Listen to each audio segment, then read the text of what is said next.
अल्लाह फरमाता है मेरे बंदो तुमने कल क़यामत के दिन के लिए कौन सी तैयारी कर रखी है। तुम जिंदा रहते रहते अपने नफ्स पर गौर कर लो, अपनी ज़िंदगी पर गौर कर लो, इन बची खुची ज़िंदगी में गौर कर लो कि हमने आने वाले दिन के लिए कौन सी तैयारी कर रखी है। मेरे प्यारे साथियों, यहाँ अल्लाह रब्बुल आलमीन ने नफ्स का इस्तेमाल किया, और लफ्ज़ नफ्स किसे कहते हैं? अल्लाह कुरान में फरमाता है कि वह अम्मा मन खाफ मकामा रब्बिही व नहा नफ्स अनिल हवा फ़इन्नल जन्नत हियल मावा। जो अल्लाह रब्बुल आलमीन के सामने खड़ा होने से डर जाए और अपने ख्वाहिशात को, अपने इरादे को गलत कामों से रोक ले, अपने इरादों को गलत रास्तों पे ना ले जाए, अपने दिलो दिमाग को, अपने जहन को गलत रास्तों की तरफ ना ले जाए, अपना कदम गलत की ओर ना बढ़ाए। अल्लाह ऐसे नफ्स के बारे में फरमाता है फ़इन्नल जन्नत हियल मावा, ऐसे लोगों का ठिकाना जन्नत है। मेरे प्यारे साथियों, यहाँ पर भी नफ्स इस्तेमाल किया कि वनहन नफ्सा, यानी अपने नफ्स को कंट्रोल कर ले, अनिल हवा, बुरे ख्वाहिशात से, अपनी मर्जी से, अपनी मनमानी ज़िंदगी से। मेरे भाइयों, यानी कोई इंसान अपनी नफ्स की ग़ुलामी से आज़ाद हो जाए तो अल्लाह ऐसे लोगों के बारे में फरमाता है फ़इन्नल जन्नत हियल मावा, उसका ठिकाना जन्नत है। यानी इंसान जब चोरी करता है तो सबसे पहले दिमाग में ये बात बैठती है और ये बात उनको यहाँ तक ले जाने पे मजबूर कर देती है। मेरे प्यारे साथियों, सबसे पहले बात दिमाग में बैठते कि तुम चोरी करो, तुम ज़िना करो, यानी उसी नफ्स को, उसी ख्वाहिश को अगर हमने गलत रास्तों से बचा लिया, गलत रास्तों से, गलत तरीक़ों से बचा लिया, नफ्स की ग़ुलामी से आज़ाद पा गए, तो अल्लाह ऐसे लोगों के बारे में फरमाता है फ़इन्नल जन्नत हियल मावा, ऐसे लोगों का ठिकाना जन्नत है। हाँ, अगर हमने दुनिया में अपने नफ्स को मुतमईन कर लिया, अपने नफ्स को इत्मीनान कर लिया, तो अल्लाह ऐसे रूह से आवाज़ देगा, ऐसे नफ्स से आवाज़ देगा, या अय्यतुहन नफ्सुल मुतमइन्ना इरजिई इला रब्बिकी राज़ियतम मर्ज़िया फदखुली फ़ी इबादी वदखुली जन्नती। ऐ इत्मीनान वाली रूह, अपने रब के पास लौट आ, अपने परवरदिगार के पास लौट आ, इस हाल में कि तू भी अल्लाह से राजी, अल्लाह भी तुझसे राजी, तू भी अल्लाह से खुश हो जाए और अल्लाह भी तुझसे खुश हो जाए। अल्लाह ऐसे नफ्स को आवाज़ देगा और कहेगा फदखुली फ़ी इबादी वदखुली जन्नती, कि मेरे बंदों में दाखिल हो जा और फिर मेरी जन्नत में दाखिल हो जा। लेकिन हमें अपने नफ्स को मुतमईन करना है, हमें अपने नफ्स को इत्मीनान करना है। ऐसा नफ्स अगर हमने बना लिया तो अल्लाह ऐसे नफ्स से आवाज़ देगा और कहेगा कि जन्नत में दाखिल हो जा। मेरे भाइयों, नफ्स में अगर ये बात बैठ जाए कि तुम चोरी करो, हम चले भी गए लेकिन वहां से अगर बाज आ गए, हमने नफ्स की बात नहीं माना, ठुकरा दिए, यानी नफ्स की गुलामी से आज़ाद हो गए, तो अल्लाह ऐसे नफ्स के बारे में कहता है कि जन्नत में दाखिल हो जा। इसी नफ्स के बारे में अल्लाह कुरान में कसम खाता है वला उक़सिमु बिन नफ्सिल लव्वामा। एक नफ्स होता है लव्वामा, यानी मलामत करने वाली नफ्स। अल्लाह फरमाता है मैं कसम खाता हूँ नफ्स लव्वामा की, यानी मलामत करने वाले नफ्स की, मलामत करने वाले की कसम खा रहा हूँ, मलामत करने वाले नफ्स की कसम खा रहा हूँ। कौन कह रहा है? अल्लाह ताला। मलामत करने वाले नफ्स से मुराद ये है कि अगर आप कम ने किया करें, इस पर भी अपने नफ्स की मलामत कीजिए कि मैंने 5 टाइम का नमाज नहीं पढ़ सका, 3 टाइम का पढ़ सका, अपने नफ्स की मलामत कीजिए। या फिर आपसे गुनाह हो जाए, कम नेकियों पर भी अपने नफ्स की मलामत कीजिए। या फिर आपसे गुनाह हो जाए, कोई गलत काम कर बैठ जाए, इसमें भी अपने नफ्स की मलामत कीजिए। मेरे भाइयों, अल्लाह रब्बुल आलमीन ने नफ्स को गौर करने का है। वनहन नफ्सा अनिल हवा फ़इन्नल जन्नत हियल मावा। अगर आपने अपने नफ्स को बुरे रास्तों से बचा लिया, गलत रास्तों से बचा लिया, तो अल्लाह फरमाता कि ऐसे लोगों के लिए ठिकाना जन्नत है। इंसान का सबसे बड़ा दुश्मन नफ्स होता है और यही वो नफ्स है जो आदम को भी बहकाया था, यही वो नफ्स है जो इब्लीस को भी बहकाया था। हमारा और आपका दुश्मन इब्लीस है, लेकिन इब्लीस खुल्लम खुल्ला दुश्मन है। लेकिन सबसे बड़ा दुश्मन इंसान का नफ्स होता है। इंसान चोरी करने से पहले सोचता है कि चोरी करे या ना करे। यही नफ्स आपको चोरी करने के लिए आमादा करता है और आप धीरे धीरे चोरी की ओर बढ़ रहे हैं, आप बदकारी की तरफ बढ़ रहे हैं। और जाकर अगर आप अंजाम दे देते हैं तो मेरे भाइयों, आप अपने नफ्स की मलामत कीजिए।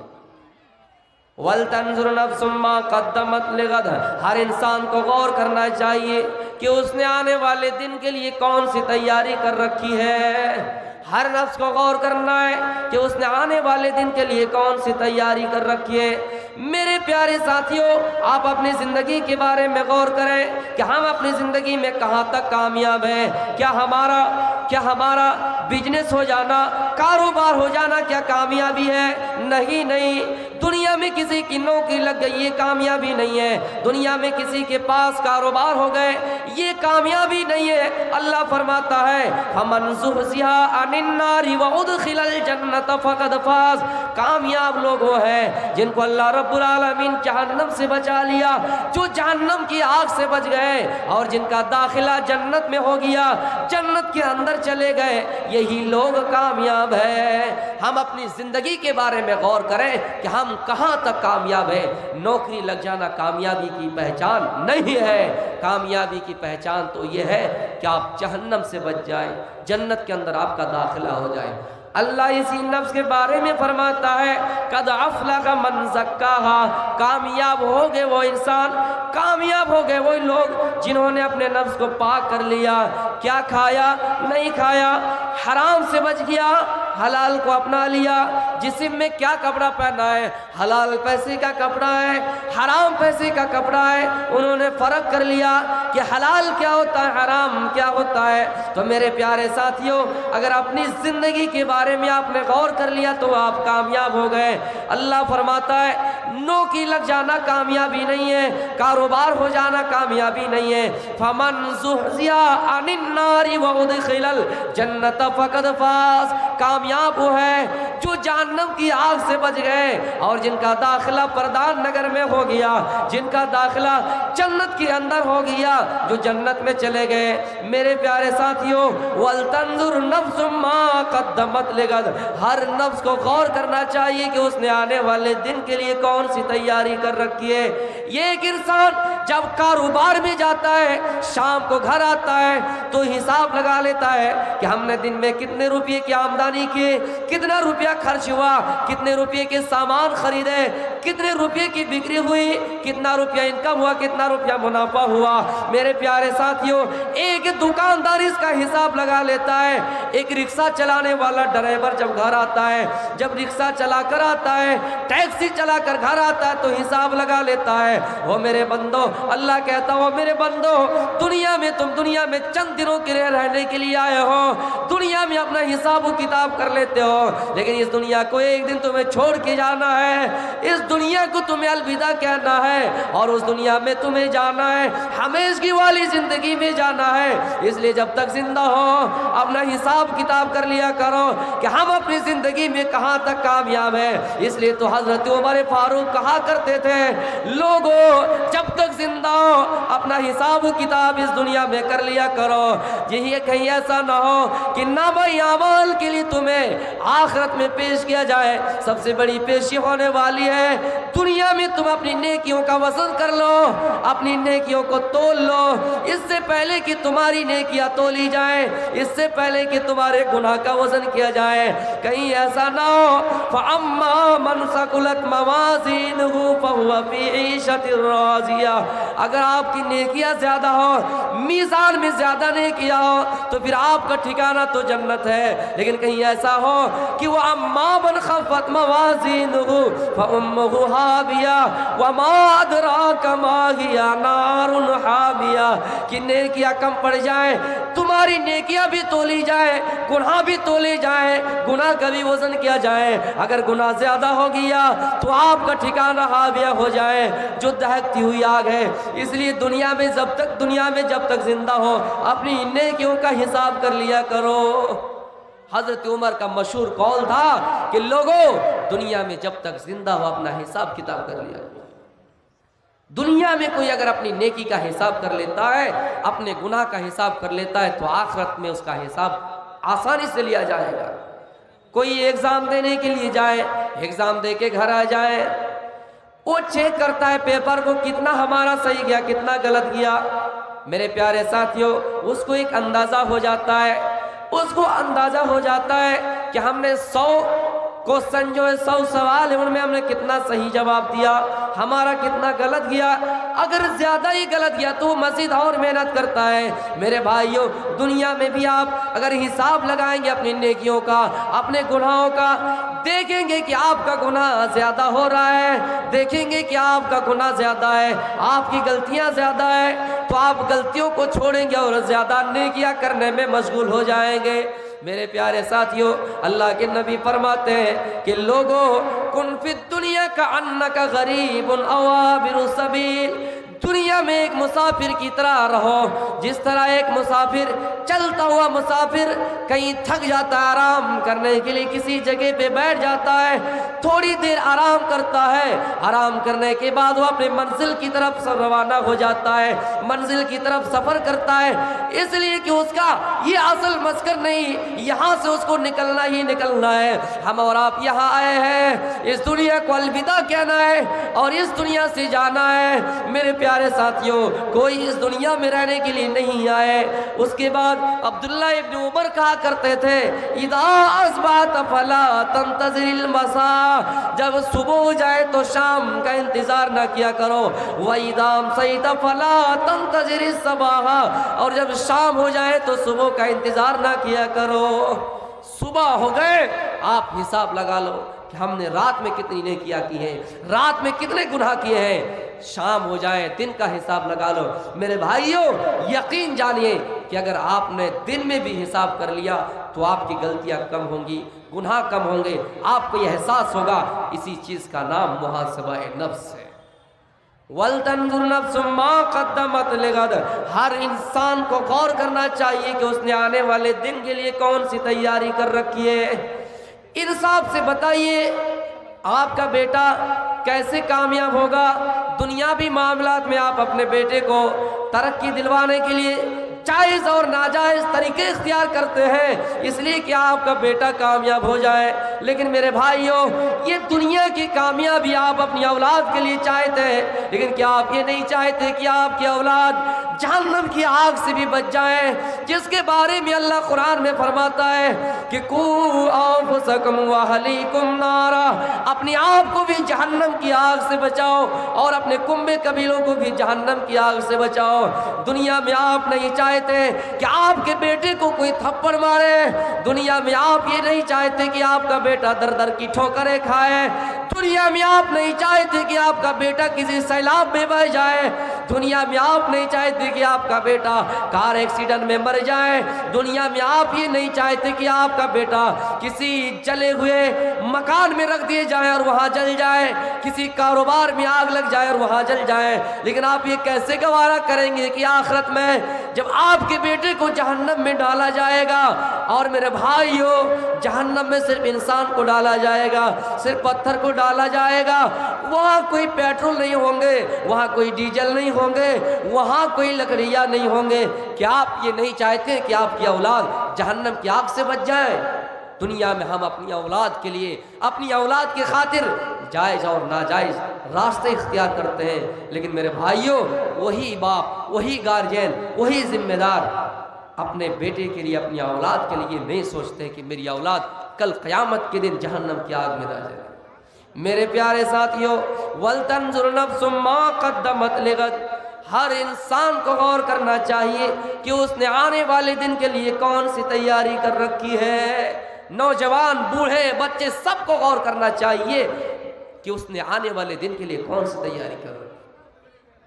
हजरत हंज़ला एक सहाबी है, शादी हुई है, पहली रात है, अपनी बीवी के साथ है। जैसे ऐलान हुआ, नबी अकरम का ऐलान था कि अब तुम्हें जंग के मैदान में जाना है।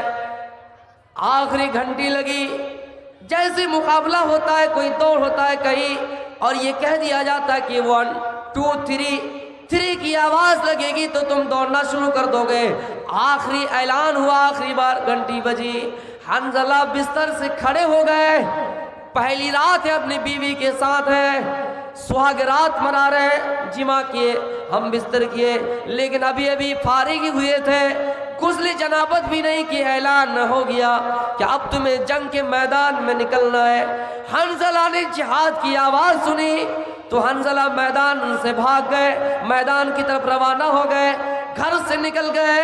उनकी बीवी पीछे से दौड़ती हुई गई और दामन पकड़कर कह रही है, ओ मेरे शौहर, मैं आपको रोकने नहीं आई हूँ, मैं आपको मना करने नहीं आई हूँ, मैं तो इसलिए आई हूँ, मैं आपको इसलिए मना नहीं कर रही हूँ, मैं आपके पास इसलिए चल के आई हूँ। अभी अभी आपने मुझसे जिमा किया है, कम से कम आप वो गुस्ल जनाबत कर लीजिए। मैं आपको रोकने नहीं आया हूँ, लेकिन अभी अभी आपने मुझसे जिमा किया है, हम बिस्तरी किए हैं, आप कम से कम नहा लीजिए। लेकिन हंजला ने सोचा कि देर हो जाएगी, हो सकता है काफिर मुसलमानों पर हमला कर दे, हो सकता है कि साहबा को ठेस पहुंचे, साहबा की जात पर कोई धब्बा है, साहबा को तकलीफ पहुंचाए। इसलिए हंजला ने अपने घर में रुकना गवारा नहीं किया। जैसे ऐलान सुना वैसे घर से निकल गए, जैसे ऐलान सुना घर से निकल गए और जिहाद के लिए चले गए, मैदान जंग में शामिल हुए, लड़ते गए, कितने काफिरों को जहन्नम रसीद किए और वो खुद भी शहीद हो गए। अल्लाह के नबी को खबर हुई कि हंजला इंतकाल हो गया है, हंजला इंतकाल कर गया है, हंजला का इंतकाल हो गया है। उनकी लाश की तलाशी ली गई, हंजला की लाश को लाए गए। आपने देखा कि 70,000 फरिश्ते हंजला की लाश को गुस्ल दे रहे हैं, 70,000 फरिश्ते हंजला की लाश को गुस्ल दे रहे हैं। आपने पूछा, ओ मेरे साहबा, जाइए उनके घर वालों से पूछिए कि हंजला का खास वो रुतबा क्या है, हंजला की फजीलत क्या है, हंजला का वो अमल क्या है कि हंजला को आसमान से फरिश्ते गुस्ल दे रहे हैं। हंजला की बीवी ने बताया कि हंजला ने जिमा किया था, गुस्ल जनाबत कर ही नहीं सका और मैदान की तरफ चले गए। हंजला चाहते तो पूरी रात वहीं पर रुक जाते अपनी बीवी के पास, या एक दिन और ठहर जाते, गुस्ल जनाबत करके जा सकते थे। लेकिन हंजला ने जैसे सुना कि ऐलान हो गया, अपने घर को बिस्तर छोड़ दिए, नरम गरम बिस्तर छोड़ दिए, अपने बीवी का प्यार, बीवी की मोहब्बत सब कुर्बान कर दिया और मैदान जंग की तरफ चले गए। इसलिए गए कि फिक्र थी तो आखिरत की, वल तंजुर नफ्सुम मा कद्दमत लिगद। हर इंसान को गौर करना चाहिए कि उसने आने वाले दिन के लिए कौन सी तैयारी करे। जिहादे मुहब्बत की आवाज गूंजी, कहा हंजला ने ये दुल्हन से अपनी, इजाजत अगर दो तो जामे शहादत लबों से लगाने को दिल चाहता है। जो पूछा नबी ने कि कुछ घर भी छोड़ा तो सिद्दीक़ अकबर के होठों पे आया, वहाँ मालो दौलत की क्या है हकीकत, जहाँ जान लौटाने को दिल चाहता है। सितारों से ये चाँद कहता है हर दम, तुम्हें क्या पता है ओ टुकड़ों का आलम। इशारों में आका के इतना मजा था कि फिर टूट जाने को दिल चाहता है। तो हंजला ने सुना कि अब ऐलान हो गया है, अब इस ऐलान के बाद घर में रुकने की मोहलत नहीं है। इसलिए कि हंजला को कुरान का इल्म था, इसलिए कि हंजला को जिहाद की फजीलत मालूम थी। कुरान में अल्लाह रब्बुल आलमीन फरमाता है, इन्नल्लाह अश्तरा मिनल मुमिनीना अनफुसहुम व अमवालहुम बिअन्ना लहुमुल जन्नह। अल्लाह ने मोमिनों से जन्नत के बदले में उनकी जानों को, उनके मालों को खरीद लिया है। पता चला मोमिनों अगर हमें जन्नत हासिल करना है, प्रधान नगर जाना है, पैराडाइज हासिल करना है, अगर हम चाहते कि हमारा दाखिला जन्नत में हो, तो अगर हमें अपने माल की कुर्बानी देना पड़े, हमें अपने जान की कुर्बानी देना पड़े, अपने माल को भी सर्व करेंगे। और अगर जिहाद के लिए, इस्लाम के खातिर, कुरान को बचाने के लिए, इस्लाम के खातिर, दीन को बचाने के लिए हम अपनी जान की भी कुर्बानी देंगे। मेरे भाइयों, हंज़ला को पता ये भी था कि इनफिरू खिफाफन व सिकाला वजाहिदू बिअमवालिकुम व अनफुसिकुम फी सबीलिल्लाह, कि मोमिनो, मुसलमानों, हर हाल में जिहाद के लिए निकलो, चाहे तुम हल्के हो चाहे तुम भारी हो, और अल्लाह के रास्ते में जिहाद करो। मेरे प्यारे साथियों, अल्लाह फरमाता है अपनी मालों के साथ जिहाद करो, अपनी जानों के साथ जिहाद करो। मेरे भाइयों, हंज़ला एक नौजवान साहबी है, हंज़ला की शादी हुई है, हंज़ला के अंदर जज्बा देखिए, हंज़ला के अंदर ईमानी जज्बा देखिए।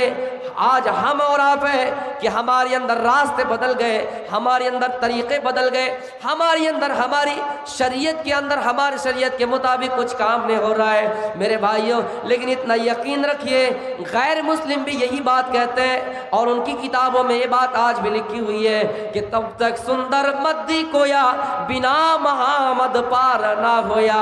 है लोगों, अगर तुम्हें जन्नत जाना है, तुम्हें जन्नत हासिल करना है, तो तुम्हें मोहम्मद रसूलुल्लाह का तरीक़ा ही अपनाना है, मोहम्मद रसूलुल्लाह की शरीयत को ही अपनाना है। उनकी शरीयत के अलावा हम किसी और की शरीयत को फॉलो कर लें, उनकी शरीयत के अलावा किसी और की शरीयत को फॉलो कर लें, किसी और के तरीक़ों को इख्तियार कर लें, हमें जन्नत हासिल होने वाली नहीं है। इसलिए मेरे भाइयों, हमें और आपको वैसा नौजवान बनना चाहिए जो नबी अकरम सल्लल्लाहु अलैहि वसल्लम ने इस उम्मत के नौजवानों के अंदर भर दिया है, और कहा है, अय नौजवानों, हम आपसे बात कह के जा रहे हैं कि आप ही चाहे तो गांव का मुखिया बन सकते हैं, या है भी आप गांव का एमएलए है, आप प्राइम मिनिस्टर है, आप चीफ मिनिस्टर है, आप एमएलए है, आप एमएलसी है। अगर नौजवान सुधर जाए तो मेरे भाइयों, मुल्क के हालात सुधर जाएंगे, समाज में इस्लाह हो जाएंगे।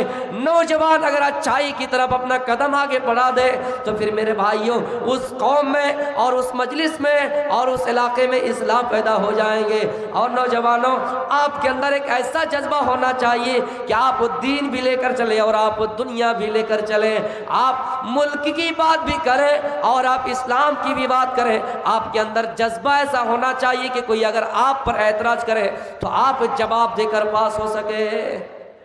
मेरे भाइयों, जलसे में आए हैं तो कुछ लेके जाए। एक मौलवी साहब तकरीर कर रहे थे, एक नौजवान का नाम था इस्लाम, तकरीर कर रहे थे कि मुसलमानों, इस्लाम कितना पीछे है। लेकिन वो नौजवान बेचारा पीछे ही था। वो कह रहा है, पटना से आया मौलवी, दिल्ली से आया, हमको पहचान रहा है। तब पीछे से आके बीच में बैठ गया, फिर तकरीर करते हैं, मुसलमानों, इस्लाम कितना पीछे है। वो सोचा बीच में आके बैठ गए, फिर भी कह रहे हैं, तो बीच से उठकर आगे में आके बैठ गए, फिर तकरीर कर रहे हैं, मुसलमानों, इस्लाम कितना पीछे है। उसको गुस्सा आया और स्टेज पे चढ़ गया।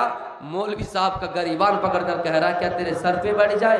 तो नौजवानों, हम और आप नौजवान हैं, और नौजवानों को सख्त ज़रूरत है कि दीन भी समझें और दुनिया भी समझें। जैसे हमारे पास अगर यूसीसी लगा दिया जाए हमारे स्टेट में, तो आप वहाँ जवाब दे सकें कि हम और आप भारत में रह रहे हैं, और डॉक्टर भीमराव अंबेडकर का बनाया हुआ संविधान भी हमें मालूम है।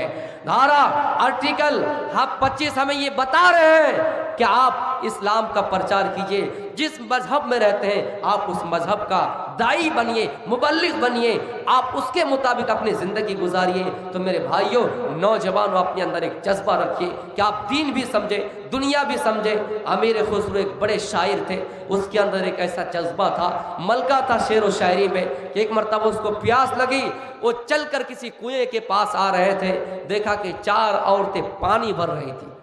4 औरतों के पास गए, कहा पानी पिलाओ, बहुत प्यास लगी है। उनमें से एक औरत उसको पहचानती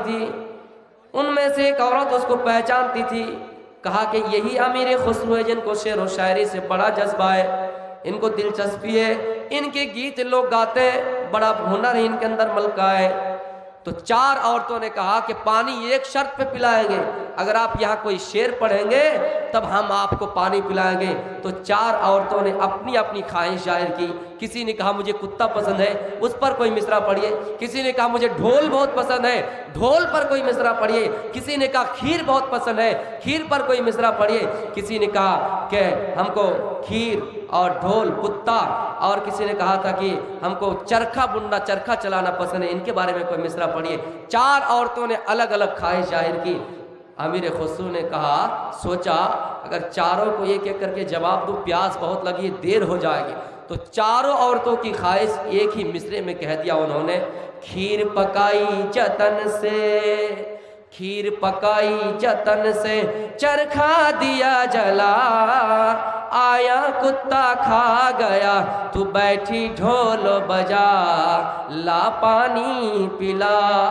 एक ही मिसरे में कहा कि खीर पकाई मेहनत से जतन से, चरखा दिया जला, आया कुत्ता खा गया खीर, तू बैठी ढोल बजा, ला पानी पिला। तो मेरे भाइयों, नौजवानों, आपसे अपील कर रहा हूं कि आपके अंदर जज्बा ऐसा होना है कि अगर आपसे कोई दुनियावी मामलात में सवाल करें, आपसे कोई दीन के मुतालिक सवाल करें, तो आप दोनों का जवाब एक साथ ऐसा दीजिए कि उनके मुंह पे ऐसा करारा तमाचा पड़े कि ईंट का जवाब पत्थर से हो जाए। मेरे भाइयों, दुनिया में आप अपनी जवानी को यूं ही बर्बाद मत कीजिए। नौजवानों, ये दौर बड़े नाजुक हैं। इस वक्त हमें और आपको होश के नाखून लेने की जरूरत है। आए दिन आप देख रहे हैं, जिनके लिए दरवाजा बंद हो रहा है उनके लिए दरवाजा खुल भी रहा है। जो ये कह रहा है कि मर जाना कबूल है, उनके साथ जाना कबूल नहीं है, लेकिन उनके लिए दोबारा दरवाजा खोला जा रहा है। इसलिए हमें और आपको होश के नाखून लेने की ज़रूरत है। हमें और आपको अपना आइडियल हज़रत अली जैसा बनाना है। हमें और आपको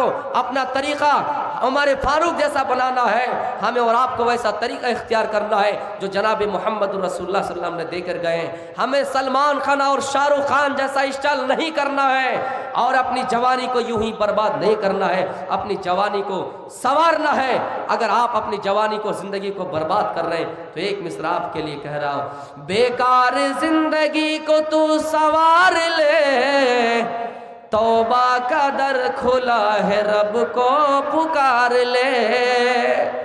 बेकार जिंदगी को तू संवार ले, तौबा का दर खुला है रब को पुकार ले। नौजवानों, अगर आज के बाद से मेरी इस तकरीर से थोड़ा बहुत आपको फायदा हो, आप जितने इस जवानी को बर्बाद करने के पीछे लगे थे, कम से कम आप एहसास कीजिए कि फला जगह पे फला तारीख को एक जलसा हुआ था। मेरे भाइयों, फला जगह पे एक जलसा हो रहा था, फला जगह पे एक जलसा हो रहा था। वहाँ बड़े बड़े लोग आए थे, बड़े बड़े मुकर्रिर आए थे, बड़े बड़े दाई आए थे। वहाँ ये नसीहत करके गए हैं। इसलिए आपसे मेरी अपील है, आपसे गुजारिश है कि आप अपनी ज़िंदगी को यूं ही बर्बाद ना कीजिए। कुछ नौजवानों को मैंने ये भी देखा कि सिर्फ मोबाइलों के पीछे अपनी ज़िंदगी बर्बाद कर रहे हैं, अपनी आखिरत को बर्बाद कर रहे हैं और दुनिया में आयशो इशरत के पीछे लगे हुए हैं। नौजवानों, एक बात याद रखिएगा, नौजवानी की उम्र में अगर आप इस दुनिया में माल भी कमाते हैं, फिर भी आपका ये माल बुढ़ापे में काम आएगा। आपका पोता आपकी इज्जत करेगा, आपकी औलाद आपकी इज्जत करेगी, आपकी पुश्तों में छिपी हुई नस्ल आपकी इज्जत करेगी। लेकिन बुढ़ापे में आपके पास माल ना रहे, दौलत ना रहे, जायदाद ना रहे, तो बुढ़ापे में भी आपका कोई काम आने वाला नहीं है। ये तो दुनिया का मामला है। लेकिन अगर आप इस दुनिया में जवानी में इबादत नहीं करके जाएंगे तो आखिरत में आपको पछताना पड़ेगा। इसलिए नौजवानी की उम्र में, जवानी की उम्र में दुनिया में भी मेहनत कीजिए और दीन के लिए भी और दुनिया के लिए भी। मेरे प्यारे साथियों, दुनिया में आखिरत का खसारा न कीजिए, दुनिया में आखिरत का खसारा न कीजिए, मोबाइलों में वक्त गुजारा न कीजिए। मेरे प्यारे साथियों, हंज़ला एक सहाबी है, जब जिहाद की बात सुनी, जिहाद की आवाज़ कानों में गूंजी, जिहाद की आवाज कानों में गूंजी तो जिहाद के मैदान में निकल गए। मेरी माओ बहनों, आपसे भी मैं कह रहा हूं, उनकी बीवी चाहती तो हंजला को रोक सकती थी, उनकी बीवी चाहती तो हंजला को मना कर सकती थी, लेकिन उन्होंने मना नहीं किया।